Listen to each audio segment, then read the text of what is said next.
years ago, they said it was the biggest day of your life. You were born. And some of your parents may have cried. Maybe they were tears of overwhelming joy, tears of surprise, or, in a rare, maybe common case, maybe you just didn't turn out exactly how your parents had expected. Regardless, it was still the biggest day of your life. 13 years ago, they said it was the biggest day of your life. You were starting kindergarten and learning the art of sharing, primarily boogers and cooties.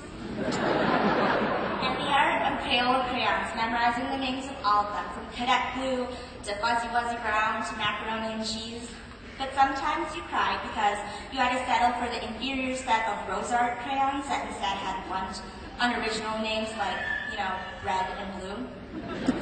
Regardless, those were still the biggest worries and the biggest days of your life. 7 years ago, they said it was the biggest day of your life. You were starting middle school and junior high on TV seemed so glamorous. I guess you were in for a rude awakening upon discovering that the extent of glamour in middle school consisted of 3 Ps: progress reports, pre-algebra, and puberty. Some of you didn't reach that last one till later. That's okay. And others of you have yet to reach that stage in your life, and that's still okay. Regardless, those were the biggest worries and the biggest days of your life. Now, 4 years ago, surprise, surprise, they said it was the biggest day of your life. We were starting high school, and like previous years, it was different. You had 4 classes a day instead of 7, and there were way more choices. You had your foods, music, languages, humanities, arts, power volleyball. There was IB, AP, CIS, FCCLA, and how could we forget that RESPECT every morning? There were new people, new friends, new teachers. It was a whole new school.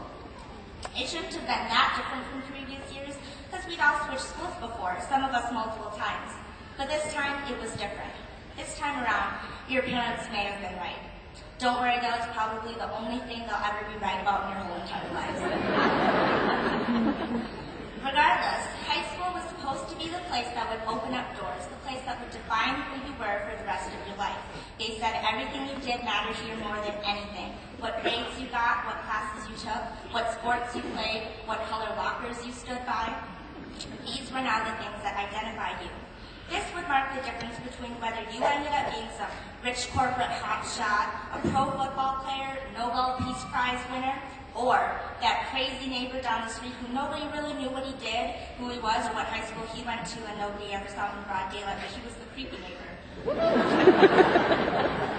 You were supposed to choose which of these you wanted to be, and it wasn't supposed to be the last option. Your estimated value in high school was calculated to a digit and a decimal, a class rank, the number of points you scored in a game, the number of trophies or honors you got. And the truth of high school meant trying to be the best, not always because you believed in being better than everybody else, but for the reputation to simply be able to say that you were the best, like survival of the fittest, but without all the cannibalism. High school could be hard. Whoever said that high school was the best time of your life apparently got it from a fortune cookie or a Laffy Taffy wrapper, because high school was great, but it wasn't always what it was cracked up to be. With the growing set of expectations in and out of school, the pressure could get to be a lot. So what made it worthwhile? Maybe it was the friends in your classes, your teammates, your faculty, your family, the sense of community that was really rooting for you to do well. Maybe it was you. Maybe you were the one pushing yourself and motivating yourself to be better, to be your best. And maybe you figured out along the way that it was more important to live up to your own standards of excellence than to go along with what everybody else said. Regardless, each and every one of us prevailed over these obstacles, otherwise we wouldn't be here today. We've accomplished a lot here at CP, each of us with a story to tell, a talent to share. But here's another surprise I guess our parents or faculty may have been waiting to break to us until after graduation. It's not over. I won't try to sugarcoat this for you and feed you a lot of cliches like reach for the stars or keep your eye on the prize, or ever since I can remember I've been popping my collar. There's supposedly even more responsibilities to uphold, more expectations to meet, and more concerns to have going off into what they call the real world. And if it's anything like the MTV version, then we haven't seen anything yet. There were harder things in high school to learn than a periodic table of Crayola colors, if there weren't, I'd be a certified biochemist by now. be harder things to learn. Most of you probably don't feel like your feet are planted firmly on level ground or that you're completely ready to go out and conquer the world. But if you have learned anything in high school, hopefully it is that one mistake, one failure does not determine your fate unless you let it. Hopefully you've learned that your honor and integrity are derived of your good intentions and efforts rather than a few points on a test or a few points in the game. Although academics and education are admirable things, hopefully you've learned that, as Oscar Wilde once said, nothing worth knowing can be taught. It is okay to be anxious and it is okay to be afraid, but have faith, have courage, use your conscience as your compass, and tread on. I ask you, my fellow graduates, to make wise decisions. I know I may sound like the principal right now, but for example, this one here just really bothers me. I know it may seem tempting, but please resist the urge. Do not grow a goatee. Fellas, don't do it. Ladies as well, just don't do it. As renowned philosopher Conan O'Brien once said, a goatee is just a beard with low self-esteem.